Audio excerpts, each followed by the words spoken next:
Eu tive vários desafios familiares, talvez problemas que eu enfrentei na minha infância, que eu enfrentei na juventude, que se eu não tivesse olhado para isso com muito carinho e participado profundamente de um processo de cura, eu não estaria aqui falando para você o que eu vou te falar e da mesma maneira não estaria ensinando a espiritualidade, ensinando o autoconhecimento. Eu tenho hoje, até a gravação desse vídeo, 14 livros publicados, trabalho com um processo terapêutico há muito tempo, sou treinador, já treinei mais de 70 mil pessoas dentro do mundo do autoconhecimento e da espiritualidade, mas talvez é a primeira vez que eu vou falar num vídeo um pouquinho do que eu quero expressar aqui para você nesse momento. Eu sinto no meu coração que muitos de vocês precisam começar a entender aquilo que acontece aqui dentro do nosso coração para de verdade poder promover um processo de cura. Nós fingimos por muito tempo, eu e você, nós fingimos que somos fortes. Nós fingimos que somos homens fortes, mulheres fortes. Fortes para quê? Fortes para quem? De que adianta mostrar tanta força se no fundo nosso coração está machucado? De que adianta colocar uma casca aqui para disfarçar, para que as pessoas não vejam a nossa incapacidade, o nosso medo, a nossa vulnerabilidade? Eu aprendi a duras penas, mas aprendi que quando a gente acessa o nosso coração e mostra a nossa vulnerabilidade, nós somos de verdade. E quando nós somos de verdade, os nossos filhos valorizam a gente muito mais, os nossos familiares, os nossos pais. Eu vim de uma infância onde a minha mãe tratava a mim e o meu irmão com uma rigidez muito forte. Minha mãe sempre foi muito rígida. Uma infância onde tudo tinha que estar no lugar certo, da forma certa, sendo feito da maneira certa. A minha mãe sempre cortou de alguma forma a gente, aonde brinca direito, não corre muito, grita baixo. Como assim brinca direito? Não corre muito, grita baixo. Em algumas situações, por muito tempo na minha infância eu me vi preso, mas eu não percebia isso enquanto criança, claro. A criança entende aquele modelo dentro de casa e aquele modelo dentro de casa é o que ela tem. Eu só via que algumas crianças da minha escola faziam coisas que eu não podia fazer. Algumas crianças da minha escola eram mais abertas e eu não podia. E quando eu chegava em casa, minha mãe estava trabalhando, porque ela trabalhava fora, então a gente comia de marmita, e ela voltava no final da tarde cansada, e o meu pai estava em casa a tarde inteira, na verdade o dia inteiro. Mas ele estava dormindo porque ele trabalhava a madrugada inteira no Ceasa. A gente vem de uma família muito simples, muito pobre, toda a família trabalhando na feira. Eu comecei a trabalhar com 9 anos dentro da feira. Eu acordava 4 horas da manhã, entrava na perua Kombi com meu pai, a gente carregava as maçãs, as uvas, as peras, as bananas, colocava tudo dentro do caminhão, tirava da câmara frigorífica e ia para a feira muito cedo. Depois, com 12 anos, eu trabalhei no Ceasa com meu pai. Sempre fui muito parceiro do meu pai nessa fase dos 9, 10, 12 anos. Mas ele nunca conversou comigo para entender as dores que eu tinha dentro do centro do coração.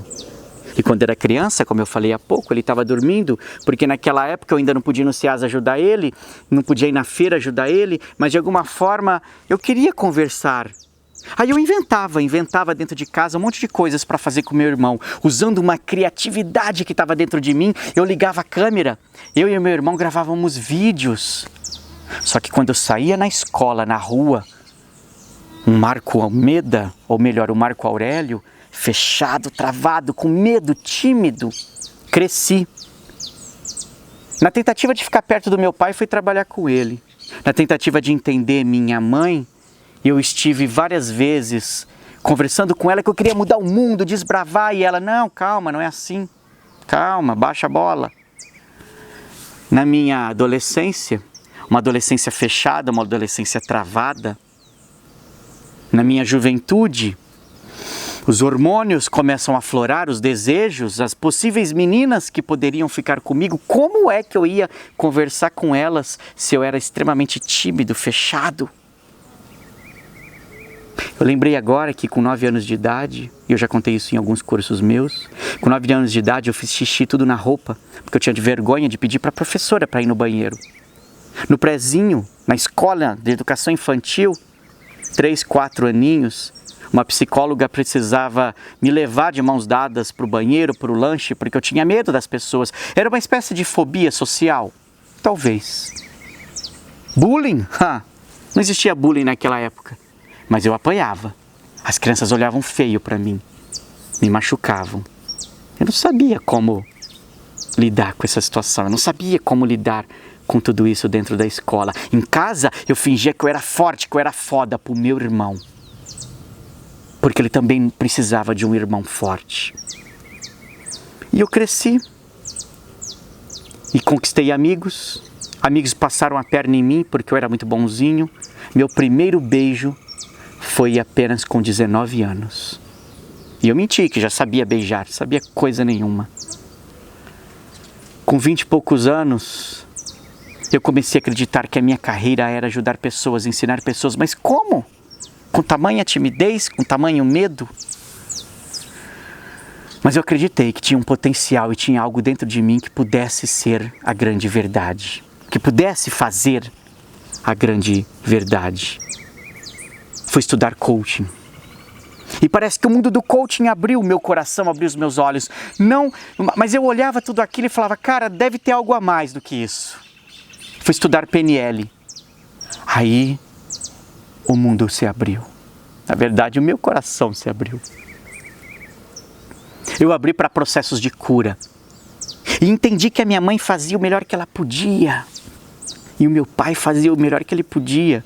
Entrei em processos profundos de perdão de pai e mãe, para entender que, anos depois, estudando o Enneagrama, eu descobri que meu pai, ele tinha boa intenção e não tinha nada de errado com o que ele fazia, porque meu pai era apenas um 5 do Enneagrama, mais fechado, mais quieto, mais calado dentro do mundo dele.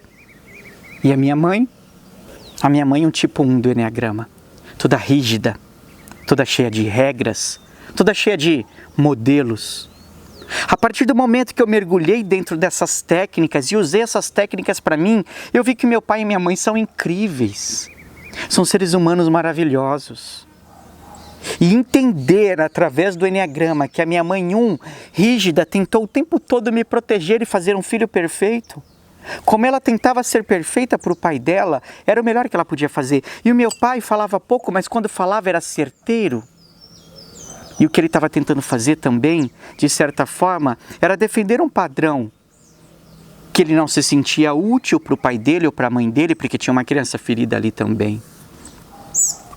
Meus pais vieram fazer os meus cursos aqui em Serra Negra. Meu pai hoje é outro ser humano. Meu pai conhece a nossa história, meu pai frequenta os meus cursos. Minha mãe aprendeu a fazer hipnose, aprendeu a fazer PNL aqui dentro. Você tem que ver que coisa linda. Minha mãe hipnotizando as outras senhorinhas. Meus pais têm 70 anos de idade. E eu adoro quando eles saem de Ribeirão Preto e vêm passar um tempo aqui em casa, brincar com as crianças. Eu juro, de coração, que conhecer o Enneagrama, conhecer a PNL, conhecer o coaching, foi libertador. Eu juro, de coração, que você pode fazer isso, se você quiser. Te vejo em breve, no próximo vídeo. Tchau.